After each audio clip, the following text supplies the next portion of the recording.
예, 반기문 전 총장 대선 불출마를 선언하면서 지금 대선판 요동칩니다. 특히 보수 진영의 머릿속이 상당히 복잡할 것 같은데요.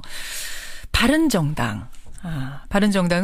반기문 전 총장과 사실상 가장 가까웠던, 그러니까 우리 당에 들어와서 똑같은 조건으로 경선 치릅시다, 이렇게 얘기를 하던 곳이기 때문에 아마 바른정당 구성원들의 지금 입장이 상당히 혼란스러울 것 같습니다. 궁금합니다. 바른정당 유승민 의원의 생각 직접 확인하지요. 유승민 의원님 안녕하세요. 예, 유승민입니다. 반기문 총장의 수행비서도 몰랐다니까. 유 의원님은 진짜 당연히 모르셨죠? 예, 어제 아침에 반 총장님께서 저희 바른정당 당사 방문하셔서 예. 저도 악수하고 서로 안부도 오랜만에 묻고 이랬는데 아이고. 당연히 몰랐죠. 그때 이미 포기 선언문 그거를 가슴에 품고 계셨다는 거예요, 그분이. 그러게 말입니다. 예. 딱 근데 그 포기 선언 듣고는 어떤 생각 드시던가요? 일단 굉장히 예상치 못했던 거라서 놀랐고 아마 뭔가 굉장히 이제 본인이 고민을 많이 하시고 그런 부분이 있었던 거 아닌가. 굉장히 좀 괴로우셨던 거 아닌가 그런 생각이 들었습니다. 괴로우셨던 거 아닌가. 근데 귀국한 지 불과 20일밖에 안 됐고 아직도 할 날들은 많고 그렇습니다. 지지율이 떨어지긴 했어도 2위 자리를 굳건히 지키고 있는데 예. 왜 포기하셨을까요? 글쎄요. 저도 모르죠. 근데 어제 그 기자회견문을 제가 한번 읽어봤는데 예, 여러 가지 이유가 있는 것 같아요. 예. 뭐가 제일 이거였구나 싶으셨어요? 글쎄, 현실 정치에 일단 굉장히 예상치 못한 그런 어려움이 있었던 것 같고요. 어허. 예, 어떤 정치인들에 대한 실망 이런 것도 있었던 것 같고. 현실 정치에 대한 어떤 염증 같은 거. 예, 언론에 대한 그런 그런 부분도 있었다고 그렇죠. 본인이 이야기하시고. 좀 여러 가지가 좀 어려우셨던 것 같아요. 그래요. 예, 안타까운 생각 가지고 있다 하셨는데, 자, 어쨌든 반기문 총장은 이제 포기했습니다. 대선판은 그럼 반기문이 없는 대선판은 어떻게 흘러갈 것인가? 범보수 진영의 반기문 자리는 누구에게 갈 것인가? 이게 이제 보수 진영의 관심사인데 어제 돌린 여론조사 결과를 잠시 후에 저희가 발표를 하겠습니다만 네. 지금 반기문 지지표의 20%는 황교안 쪽으로 네. 13%는 유승민 의원 쪽으로 예. 이렇게 갔답니다. 들으셨죠? 그 소식? 예.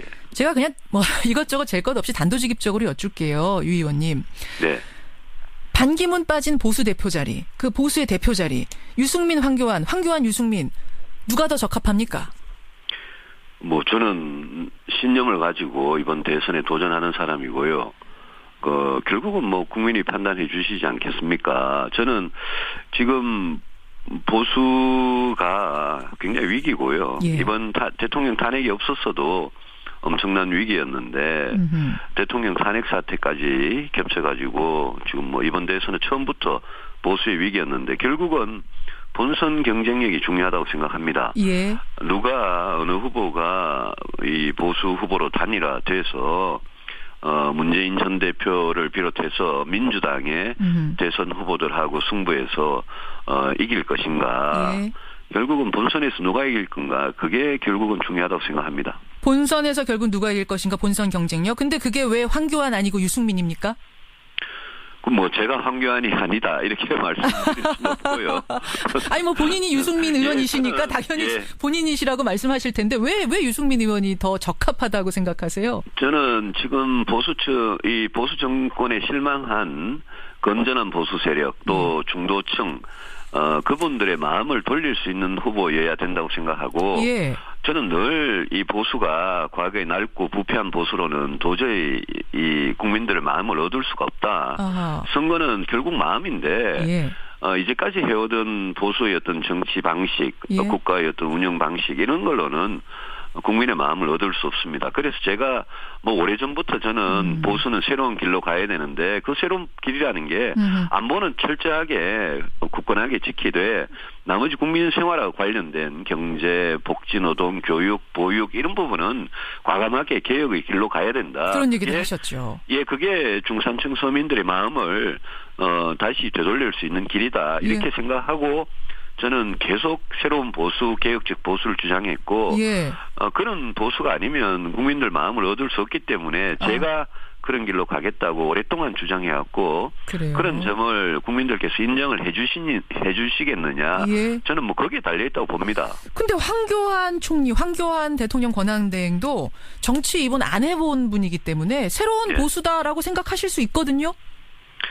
그분이 이제 뭐 평생 공안검사 출신이시고 박근혜 정부에서 법무부 장관, 국무총리를 지내신 분이라서 예. 제가 생각하는 그런 새로운 보수의 길, 그런 어떤 철학이나 그런 개혁 의지 그런 부분이 있는지는 저는 모르겠습니다. 저는 예.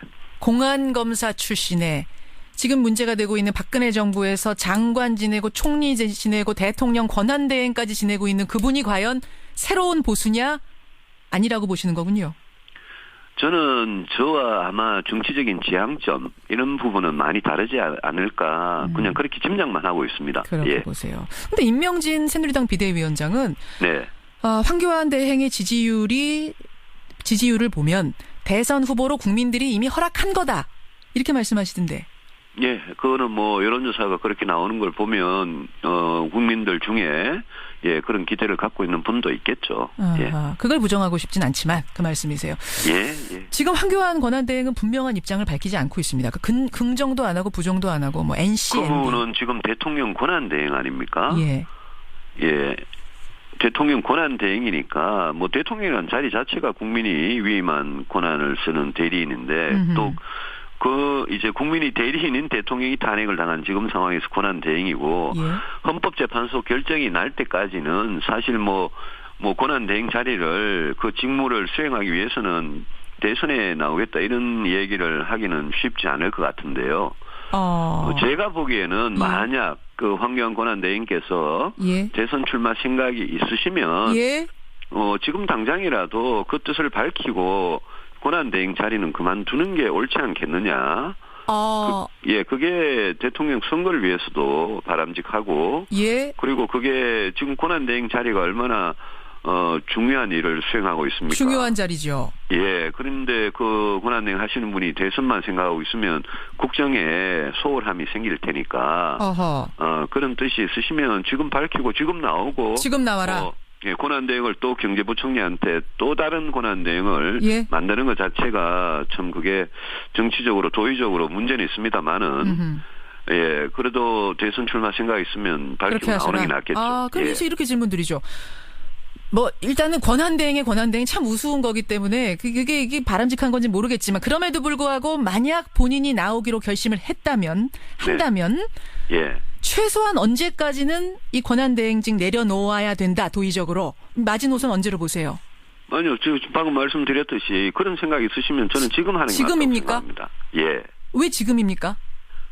지금 만약 헌법재판소 결정이 탄핵 인용으로 나면 예. 그로부터 뭐 한 5, 60일 사이에 대선을 치르는데 치러야죠. 아니 국민들 입장에서는 어떤 대선 후보든 충분히 그 정책이나 능력 도덕성 이런 부분을 충분히 검증하고 예. 대선을 치르기를 원하는 거 아닙니까? 알겠습니다. 그러니까 빨리 뜻이 있으면 빨리 지금이다. 그만두고 나오는 네, 게 맞겠죠. 지금 안 나오면 그거는 국민 우롱하는 거다 뭐 이렇게 보시는 거예요. 그렇게까지 제가 말씀드리지는 않겠습니다만 국민들은 그렇게 느낄 수도 있습니다. 사실은 너무 짧기 때문에. 네. 유승민 의원 바른정당 만나고 있습니다. 그나저나 두 번째 공약 발표하셨더라고요. 예. 퇴근 후 돌발노동 방지를 골자로 한 칼퇴근법.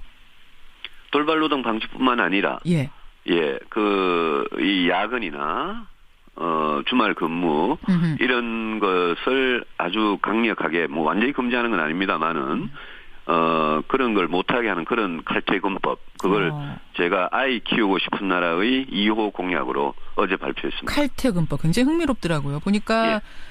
퇴근 후에 그러니까 카톡 같은 거 SNS 통해서 뭐 지시하고 이러는 걸 못하게 하는 겁니까? 좀 구체적으로. 그거는 이제 돌발노동 부분이고요. 예. 그거 말고도 예컨대 밤 12시에 퇴근을 했는데 예. 그다음날 아침 7시나 8시에 출근을 해야 되는 그런 식의 회사 근무는 그거는 뭐 아이 키우고 싶은 나라 또 가정의 행복 이런 데 절대 바람직하지 않기 때문에 최소 휴식 시간이라는 거를 보장을 하려고 그럽니다. 최소 휴식 시간은 몇 시간으로요? 11시간. 11시간은 보장해 줘야 된다. 예. 퇴근 후에. 예. 그거 이제 규정으로 만든다는 것이죠. 그리고 1년, 지금은 일주일 단위의 최소 근로시간, 초과 근로시간에 대한 제한이 있는데요. 그렇죠. 그 초과 근로시간에 대한 제한을 일주일 단위 현행 그걸 그대로 두고 또 1년 단위로도 제한을 해서 1년 전체적으로 365일 동안 초과 근로를 너무 많이 하지 않도록 그래서 야근을 대폭 줄여 나가도록 그런 법안인데 이 법안이 저는 제가 먼저 발의한 육아휴직 3년법과 이 결합이 돼서 예. 결국 저출산 문제를 해결하려면 이런 획기적인 이런 쪽으로 나아가지 않으면 저출산 문제 해결할 수 없다. 예. 그런 문제의식에서 출발한 겁니다. 그런 거군요. 근데 이게 참 뭐 이상적입니다. 참 듣기 좋습니다만 이게 우리 현실에 가능할까요? 그런데요. 지금 우리 현실을 아이 하나든 둘이든 낳아가지고 뭐 노부모님한테 애를 맡기든지 퇴근 시간 이후에 보육시설에 맡기기도 진짜 어려운데 그렇게 사람을 쓰든지 이러면서 허덕허덕거리면서 시간도 없이 경제적 부담은 부담대로 지면 지금 현실을 그대로 놔두면 예. 우리는 인구가 소멸되는 국가로 가버립니다. 그거는 뭐 대한민국이나 나라가 없어지는 거기 때문에 예. 그거를 현실적이라고 생각하면서 제가 제안한 이런 획기적인 방안을 비현실적이라고 그렇게 이야기하면 영원히 저출산 문제는 해결할 수가 없습니다. 그런 발상이시군요. 알겠습니다. 예. 유승민 의원. 대선 후보 가운데 내가 유일한 경제 전문가다. 항상 자부하고 계시는데. 예. 근데 이제 일각에서는 지금 제시하는 공약들 놓고 이거는 좌파 공약이다. 뭐 보수 쪽에서 이렇게 비판도 있고. 또 경제 전문가라고 하면서 왜 성장에 대한 얘기는 안 하느냐. 예. 복지에 대한 얘기만 하느냐 이런 비판도 있더라고요. 어떻게 답하시겠습니까? 성장에 대한 이야기는 제가 작년부터 계속 해오고 있고요. 오래전부터 해왔고 혁신성장이라고 예. 재벌 주도의 성장 시대는 이제는 끝났다. 이제는 혁신적인 중소기업과 창업기업 그런 걸로 성장의 승부를 볼 수밖에 없다.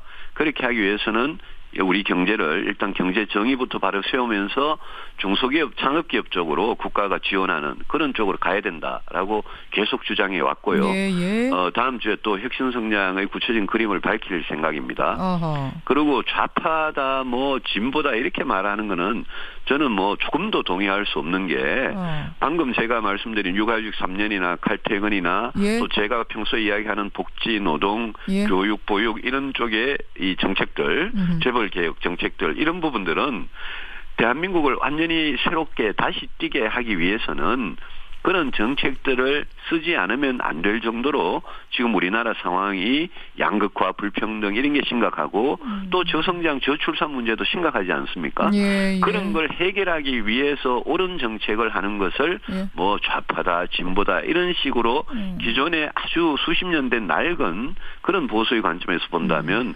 그거는 나라의 문제를 해결할 수가 없습니다. 알겠습니다. 좌냐 우냐 그 문제 아니라는 답변. 예. 여기까지 오늘은 확인을 하죠. 유승민 의원님 고맙습니다. 예, 고맙습니다. 예, 바른정당 유승민 의원이었습니다.